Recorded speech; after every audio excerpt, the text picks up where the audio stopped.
बोले गंगे भैया की जय।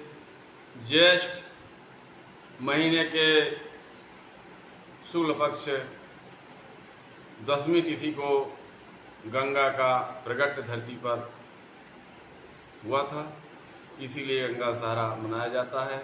उस दिन गंगा स्नान, दान पुण्य, भोजन, वस्त्र जो कुछ हो सके दान पुण्य करना चाहिए और ब्राह्मण भोजन कराना चाहिए। इस प्रकार से सुखदेव जी कहते हैं कि अंशुमान ने गंगा जी को लाने के लिए घोर तपस्या किया, परंतु सफलता नहीं मिली। समय आने पर मृत्यु हो गई और अंशुमान के पुत्र दिलीप थे। दिलीप ने वैसे ही तपस्या किया पर असफल रहे। दिलीप के पुत्र भागीरथी ने बड़ी तपस्या की और तपस्या से भगवती गंगा प्रसन्न हो गई और बोली, मैं तुम पर प्रसन्न हूँ, वर देने के लिए तैयार हो गई और बोली, मैं वर देने आई हूँ, तुम मांगो। भगीरथ ने कहा, आप मृत्युलोक में चलिए।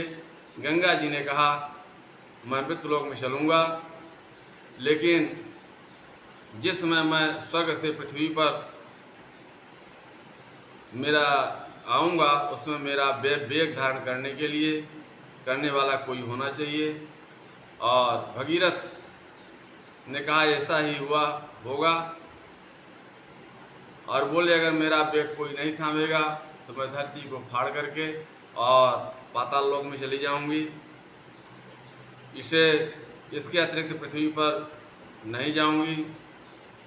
लोग हमारे पाप धोएंगे, अपने पाप धोएंगे, फिर उस पाप को मैं कहाँ धोऊंगा।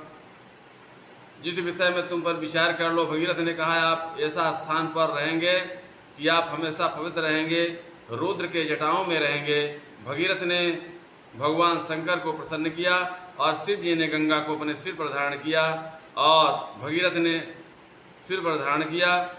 भगीरथ ने गंगा को जब पृथ्वी पर आई तो लेकर चले तो आगे जहन्नुम का आश्रम पड़ गया और गंगा जी बड़े वेग से निकले, लेकिन जहन्नुम ने गंगा जी को उठा करके पी लिए और भगीरथ को बहुत तपस्या करने पर, विनम्रता करने पर उन्होंने गंगा जी को कान से निकाल दिए।